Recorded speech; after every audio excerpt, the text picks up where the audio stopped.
Assalamualaikum warahmatullahi wabarakatuh. Berjumpa kembali dengan saya Nailin RA dalam acara Bedah Opini. Kontestasi pemilu 2024 sudah di depan mata. Berbagai parpol telah menyiapkan mesin suaranya untuk meraih suara. Pun demikian juga dilakukan oleh Partai Keadilan Sejahtera Pati yang menjadi parpol pertama yang mendaftarkan bakal calon legislatifnya di KPU. Lantas, sejauh apa kesiapan PKS dalam menyongsong pemilu 2024? Inilah Bedah Opini hari ini. Tema yang akan kita bawakan hari ini adalah mengenai kesiapan PKS Pati menyongsong pemilu 2024, ditayangkan dari Lingkar TV yang merupakan TV digital streaming online yang sudah mengantongi izin PSE dari Kominfo Pati. Bisa didownload di Play Store dan saksikan siarannya selama 24 jam. Nah, untuk melengkapi dialog kita pada siang hari ini, sudah duduk bersama saya narasumber kita. Beliau adalah Bapak Narso, merupakan Ketua DPD PKS Pati dan juga anggota DPRD Pati dari Komisi B. Selamat siang, Pak. Selamat siang. Bagaimana kabarnya? Alhamdulillah baik. Udah mendaftarkan berapa bacalek kemarin ke KPU, Pak? Kami kemarin mendaftarkan 50 bacalek. 50 bacalek ya? Sesuai. Sudah komposisinya sudah sesuai keterwakilan perempuannya dan Kalau soal keterwakilan perempuan, caleg perempuan, kita sudah memenuhi meskipun kemarin kita daftar itu belum keluar aturan PKPU yang baru, tapi kami tetap walaupun harus ditingkatkan persentasenya, tetap kami bisa memenuhi keterwakilan caleg perempuan. Alhamdulillah. Ada kesulitan nggak, Pak, untuk memenuhi persyaratan tersebut? Sebetulnya pada posisi untuk memenuhi persyaratan itu kita nggak ada kesulitan sih. Cuma kan kalau kita mau memasang seseorang sebagai caleg itu kan kalkulasi kita sebagai salah satu pendulang suara.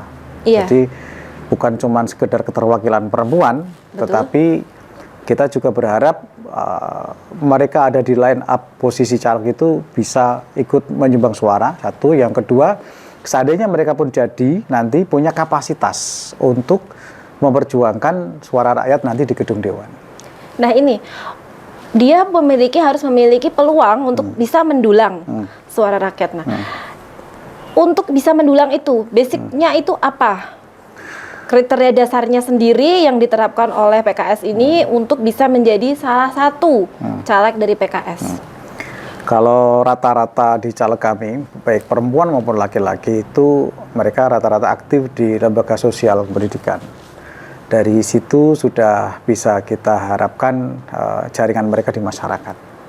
Gitu. Jadi jadi salah satu kriterianya untuk menjadi anggota bacalek ya, kita sebutnya bacalek dari PKS itu adalah memiliki keaktifan di lembaga sosial pendidikan.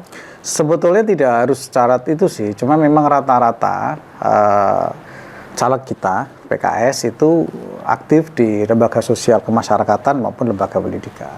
Oh begitu. Gitu.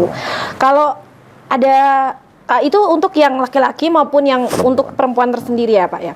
Nah, untuk tahun ini sendiri berapa sih kursi yang diraih oleh PKS dan hendak ditargetkan? Kalau di 2019 kemarin kan kursi kita turun nih dari sebelumnya 5 kursi menjadi 3 kursi, dan kita berharap di 2024 ini tidak hanya kembali 5 kursi, tetapi lebih dari itu sesuai dengan target dari DPP, kita diharapkan bisa mencapai 15% ekuivalen dengan 7 kursi, Mbak. Oke. Ini kan menurut analisa Pak Narso sendiri nih, selaku Ketua DPD PKS nih, apa sih yang menyebabkan kuota kursi di dewannya ini turun? Itu dinamika politik dan ada beberapa tim kita di lapangan kemarin yang tidak sesuai harapan dan memang harus diperbaiki. Kita berharap perbaikan selama 5 tahun ini bisa menjadi harapan untuk merebut kembali yang 5 kursi tadi, dan kita harapkan juga target dari DPP yang 15% bisa kita penuhi. Nah, ini sebesar apa sih optimisme dari PKS sendiri untuk bisa mencapai target tersebut di tahun 2024? Sampai saat ini kami optimis untuk bisa capai target, baik yang mengembalikan kursi menjadi 5 ataupun yang target DPP yang 15% ya, setara dengan 7 kursi. Itu kita optimis sampai saat ini karena salah satunya indikator kita bisa optimis itu di kemampuan PKS Pati untuk mendaftar sebagai partai politik pertama yang mendaftar di KPU. Dan ini menunjukkan bahwa kita lebih siap menghadapi kompetisi besok 2024 daripada pada saat 2019. Oh, jadi salah satu yang bikin optimis itu adalah hal tersebut. Kalau untuk target market ya, kalau kita berbicara mengenai siapa sih sebenarnya orang-orang yang memberikan dukungan suara untuk PKS ini. Kalau PKS sendiri merasa gitu, basic suaranya itu di mana? Di kalangan petani kah, di kalangan pebisnis kah, atau di kalangan para pendidik atau seperti itu? Kalau kami di lapangan sesungguhnya semua lapisan masyarakat adalah pendukung PKS, pemilih PKS. Mulai dari petani, kemudian petani bisa petani sawah, petani petambak, kemudian juga pendidik, masyarakat keseluruhan, ibu rumah tangga. Pada kenyataannya memang semua itu komposisi pemilih PKS itu semajemuk seperti itu. Jadi kita tidak homogen.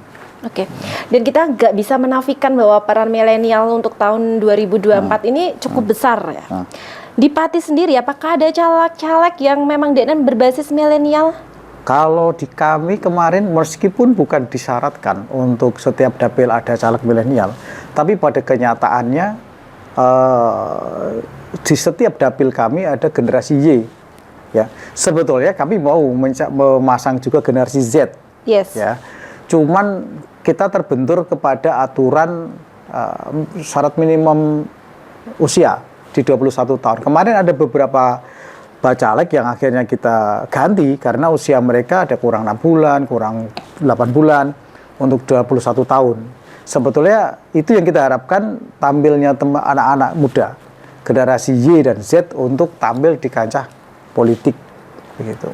Akan tetapi kalau kita akan membedah kembali mengenai opini tentang keterlibatan dari kaum milenial ini sendiri dengan batasan usia yang segitu 21, apakah menurut Pak Narso sendiri di usia seperti itu sudah cukup matang untuk mengemban amanah rakyat? Jadi begini, kalau kita kembangkan sebetulnya PKS itu kan sebagai partai kader. Betul. Tidak semata-mata memasang orang kemudian menjadi bacalek gitu. Tetapi ada proses. Kami ada namanya unit pembinaan anggota. Jadi unit pembinaan anggota ini sesuai dengan undang-undang parpol, bahwa setiap parpol harus melakukan pembinaan terhadap anggota, dan kami sudah melakukan itu. Maka meskipun anak muda umur 21 tahun, 20 tahun mereka sudah terlibat dalam kegiatan partai, bukan cuman kita ajak untuk pemenangan pemilu saja, tetapi lebih dari itu mereka aktif dalam kegiatan pekanan, sehingga kapasitas mereka meskipun masih usia muda, kapasitas mereka tidak kalah dengan politisi-politisi senior. Gitu. Itu keyakinan daripada PKS sendiri ya gitu. Oke, yang akan lebih menarik lagi kemudian adalah apa sebenarnya daya jual dari bacalek-bacalek yang diusung oleh PKS dibandingkan bacalek-bacalek yang diusung oleh parpol lain. Ada beberapa yang tadi sudah kita sebutkan bahwa basic mereka, background teman-teman bacalek ini rata-rata kan aktivis di lembaga sosial keagamaan, lembaga sosial kemasyarakatan, lembaga pendidikan. Itu merupakan salah satu nilai tambah. Okay. Kemudian nilai tambah yang kedua adalah kepedulian, di mana kalau di PKS memang kita kita ajarkan kepada teman-teman kader untuk peduli kepada masyarakat, ya. Dan ini nanti akan menjadi kunci daya jual kader-kader kami yang masuk dalam line up bacalek untuk bisa merebut simpati masyarakat. Jadi kalau misalnya nih saya tuh memiliki saudara dan dia masih termasuk golongan milenial dan dia ingin menggunakan PKS sebagai kendaraan politiknya, apa yang harus dilakukan? Tapi jangan dijawab sekarang, kita akan jawab setelah jeda pariwara yang berikut ini. Sip.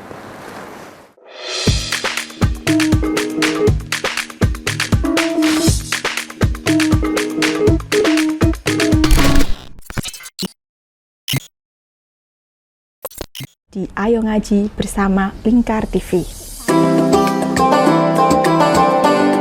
Hadir setiap hari Senin sampai dengan Sabtu, jam 17.30 sampai jam 7 malam. Ngomong hari ini harus, nah seperti itu. Anda akan ditemani Ustadz-Ustadzah untuk belajar huruf-huruf hijaiyah dan ilmu Al-Quran. Saksikan terus Ayo Ngaji hanya di Lingkar TV.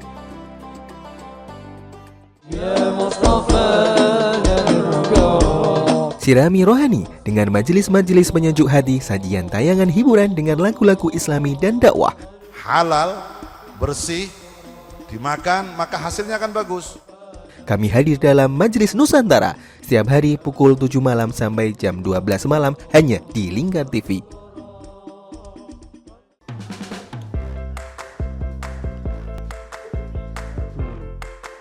Petualangan yang menarik sang pencinta kuliner.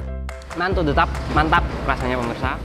Menikmati setiap makanan yang lezat dan mantap saat dihidangkan. Semua hadir di Wayang Kulineran setiap hari Minggu jam 11 siang hanya di Lingkar TV. Berpuluh-puluh tahun kita bangsa Indonesia telah berjuang untuk kemerdekaan tanah air kita. Mengupas sejarah Indonesia yang penuh makna. Merdeka atau mati. Berbagai informasi sejarah yang ada di Indonesia, sejarah tradisional warisan bangsa. Semua terangkum dalam Aku Indonesia setiap Senin sampai Sabtu jam 7 sampai jam 11 siang hanya di Lingkar TV.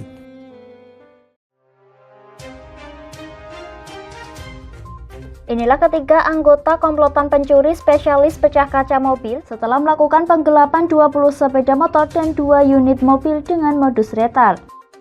Merangkum semua peristiwa sebagai berita yang penuh fakta. Bersama Puji Lestari, saksikan Jateng hari ini setiap Senin hingga Sabtu jam 4 sore hanya di Lingkar TV. Ane wis golek baten ngono kuwi njur aspal kon.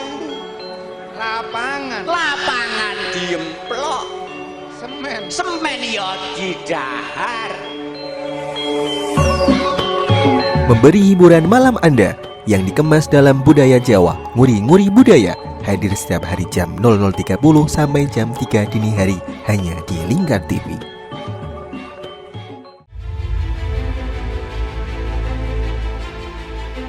Memberikan pinjaman uang kepada saya dengan bunga 8% per bulan. Membedah opini narasumber, menggali lebih dalam untuk mendapatkan perspektif baru yang lebih faktual. Masalahnya, nota perbaikan kapal itu semua ada di saya. Kenapa Tomo bisa menunjukkan? Demi mendapatkan informasi yang solutif dan terpercaya. Dalam Bedah Opini, setiap Rabu jam 11 siang hanya di Lingkar TV. Oke, kembali lagi di Ngobrol Inspirasi. Kini Kak Uns akan menemani sore Anda dengan topik-topik yang menarik. Adik, kita tak selamanya indah, adik. Kayak gitu ya. Ngopi, ngobrol inspirasi setiap hari Selasa jam 3 sore hanya di Lingkar TV.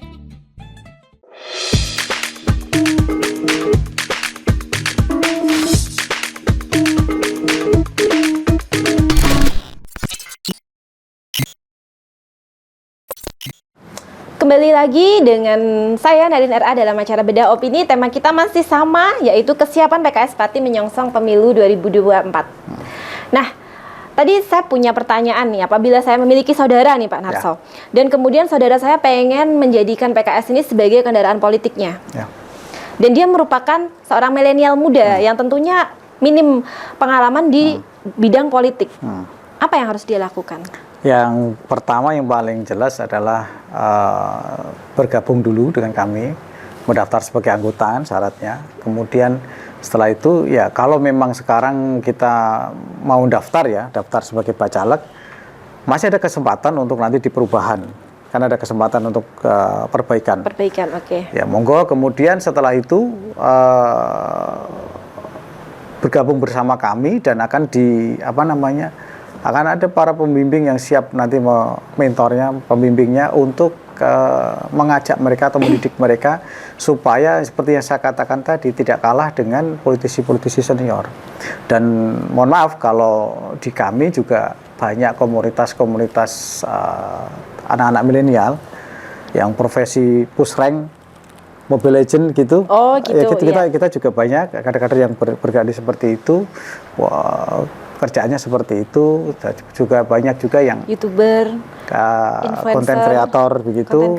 Jadi teman-teman anak milenial juga kita fasilitasi, ya, kita kasih istilahnya panggung kepada mereka untuk berkreasi di PKS. Gitu. Pertanyaan kemudian adalah, untuk mendaftar ini apakah perlu menggunakan uang atau ada syarat, misalnya dia kekayaan minimalnya itu harus punya deposit 100 juta atau mungkin seperti itu, Pak? Di PKS yang jelas kami tidak ada biaya pendaftaran, tidak ada biaya pendaftaran, kemudian juga justru malah beberapa caleg disupport oleh kader-kader lain. Kalau memang caleg yang bersangkutan itu potensial dalam hal kapasitas, ya, kapasitas maupun elektabilitas. Cuman yang jenengan tanyakan tadi itu kan masalah isi tas. Iya. Kapasitas. Bukan isi tas, isi dompet. Isi tas. Jadi kalau hanya masalah itu sebetulnya kita biasa gotong royong. Teman-teman bisa membackup. Dan yang penting adalah ada kemauan dan ya ada kemauan, ada kapasitas yang dimiliki, kemudian ada elektabilitas, ya tingkat keterkenalan beliau, ya caleg yang bersangkutan.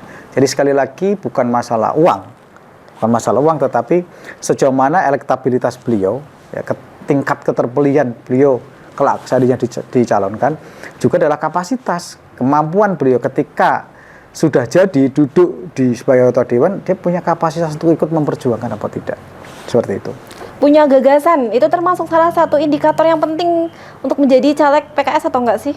Atau enggak perlulah kamu punya gagasan, nanti yang partai yang akan punya gagasan dan kamu tinggal menggolkan gagasan dari parpol. Nah, sekarang ini yang sedang ramai di masyarakat, memang anggota DPRD itu dia enggak perlu punya gagasan tersendiri. Dia harus mau didekte sama ketua partainya. Yang penting itu adalah itu. Nah, apakah hal yang semacam itu juga berlaku di PKS? Gagasan itu kan nggak bisa diseragamkan. Yeah. Ya, kalau kita seragamkan nanti jadinya nggak satu warna, ya, satu warna. Jadi memang harus punya kreativitas di masyarakat. Dia sebagai seorang caleg harus punya kreativitas di masyarakat tentang masyarakat yang dibidik, ya, atau segmennya itu seperti apa. Jadi terkait dengan gagasan tidak harus seragam, tetapi kita punya rambu-rambu memang. Terkait dengan kebijakan-kebijakan partai memang ada rambu-rambu, tapi tidak harus semua itu menjadikan caleg atau nanti kalau seandainya sudah menjadi anggota dewan itu terpaku pada satu poin saja, seperti itu. Baik, kita akan berbicara soal money politik dan black campaign.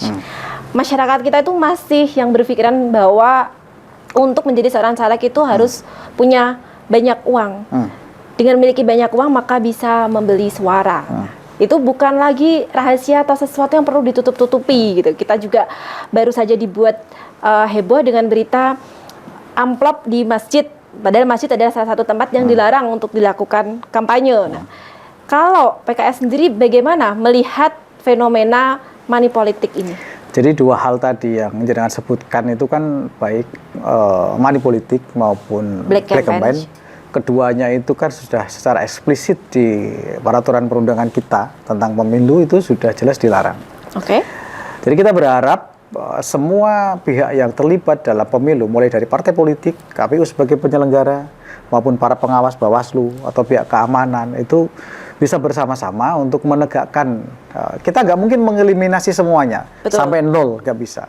Tapi setidak-tidaknya bisa ditekan kejadian itu, dan kita berharap semua pihak, ya, yang terlibat dalam pemilu, tadi saya sebutkan partai politik, kemudian KPU penyelenggara, Bawaslu sebagai pengawas, bahkan pengamat pemilu, media massa juga, itu untuk bersama-sama mewujudkan pemilu yang luber jurdil, langsung membebas rahasia, jujur dan adil dalam suasana yang kondusif.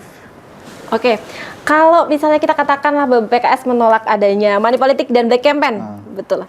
Terus strategi dari PKS sendiri untuk memenangkan suara rakyat ini apa, Pak? Yang tadi sudah saya sebutkan, kita mempunyai simbol-simbol massa di masyarakat. Kita melengkapi struktur itu sudah sebagian kecamatan itu sudah sampai tingkat di tingkat RT. Ya, jadi di tingkat RT, kemudian mereka lah nanti yang akan menjadi ujung tombak suara kita. Selain caleg ya, caleg dengan tim sesnya, kita juga akan bergerak juga dengan struktur partai sampai di tingkat RT. Itu juga menjadi ujung tombak kita dan tidak kalah adalah kader-kader PKS sendiri. Seperti itu. Oke, baiklah. Nah, kalau kita melihat lebih luas lagi kontestasi politik ini kan memang banyak sekali tantangan yang harus dihadapi. Nah, kalau dari PKS sendiri kendala yang dihadapi di tahun sebelumnya itu apa dan yang akan menjadi kewaspadaan untuk di tahun ini sendiri apa, Pak? Kalau kemarin jelas di 2019 satu persiapan.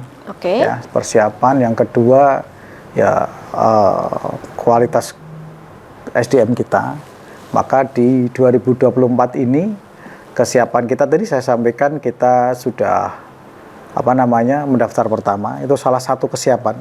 Jadi kalau dalam kompetisi, dalam perlombaan atau perjuangan itu kan kesiapan itu sudah 50% dari kemenangan. Jadi kita sudah siap. Optimis untuk siapa. Dan memang tahapan pemilu bukan cuma pendaftaran, masih banyak tahapan-tahapan lain. Maka dengan kesiapan ini kita berharap tahapan-tahapan besok itu juga bisa lebih kita lalui dengan lebih smooth, dengan lebih baik. Begitu. Oke, baik, untuk lebih meyakinkan kami kembali gitu, untuk memilih PKS itu. Sebenarnya apa sih yang sudah dilakukan oleh wakil-wakil rakyat dari PKS ini yang sekarang duduk di DPRD Pati? Ya, kan jadi gini, satu, kita punya konsep namanya genter masyarakat. Masyarakat. Genter kalau dalam bahasa Jawa kan galah itu. Tiang. Ya. Galah buat. Oh, galah. Jadi alat kita, anggota legislatif dari PKS itu adalah sebagai genter masyarakat. Dalam arti kata, para alat ini harus menjadi atau membantu advokasi anggaran kepada masyarakat. Itu yang paling utama. Sehingga di beberapa dapil, 3 dapil yang kita punya alat itu rata-rata setiap alat punya 1 desa binaan. Yang kedua ada kelompok-kelompok masyarakat, baik kelompok tani, kelompok wanita tani maupun kelompok-kelompok masyarakat yang lain yang dalam tanda kutip dibina oleh alat kami, dan itu memang berbeda dengan yang lain.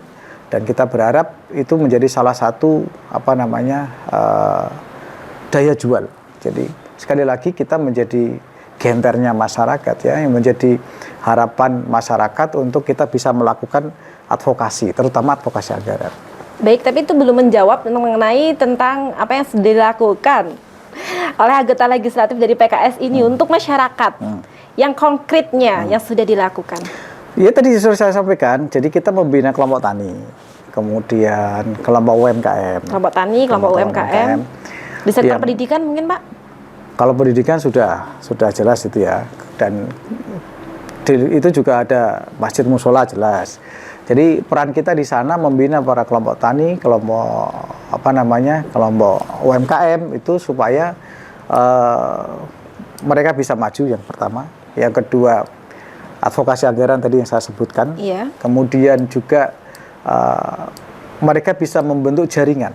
Jadi misalnya kita membentuk kelompok peternak, ya, dan di dalamnya ada juga para dokter hewan, sehingga di kelompok peternak yang kita bikin ini, selain tukar menukar informasi tentang peternakan, tentang sumber pakan yang murah, tentang sumber pakan murah dan memenuhi nutrisi ya untuk ternaknya, juga ketika terjadi masalah itu mereka juga bisa saling tukar solusi di kelompok yang kita bikin. Kayak tadi saya sampaikan, kelompok ada dokter ada dokter hewannya, ada ada yang sudah senior berpengalaman. Jadi seperti itu yang kita bikin di masyarakat. Non sewu bukan cuma sekedar secara teori saja, tetapi kita juga terlibat langsung kepada masyarakat. Intinya ikut mendorong kesejahteraan rakyat gitulah ya, Pak ya. Baiklah, ini mungkin ini sudah kita sampai di termin terakhir gitu. Kalau misalnya target ini terpenuhi, apa yang akan berbeda dengan Kabupaten Pati ini bersama PKS? Nah, mungkin bisa disampaikan ke pemirsa Lingkar TV yang Jadi begini, ada satu program yang kita belum bisa laksanakan sampai sekarang. Jadi ada satu program yang belum kita laksanakan sampai sekarang. Kalau di tempat-tempat lain di mana PKS punya fraksi mandiri ya, dan di Pati ini belum punya fraksi mandiri karena kita masih 3 kursi. Salah satu yang berbeda adalah kita akan selenggarakan yang namanya hari fraksi. Hari fraksi itu di mana fraksi kita bisa menerima masyarakat secara langsung dan masyarakat bisa menyampaikan unek-uneknya, aspirasinya. Dan tentunya dengan adanya hari fraksi ini kita bisa menjangkau masyarakat segala lapisan, baik mereka kemarin memilih PKS atau tidak, begitu. Itu yang nanti akan berbeda. Seandainya kita bisa lebih menguasai, lebih dari satu fraksi, gitu. Baik, terima kasih Pak Narso atas kedatangannya dan opini-opininya pada siang hari ini. Betul. Tibalah kami di penghujung acara. Jangan pernah mematikan harapan, karena harapan itu adalah sinar di kala kegelapan itu datang. Saya Nadine RA beserta segenap kru yang bertugas mohon undur diri dan nantikan kembali Beda Opini di hari berikutnya.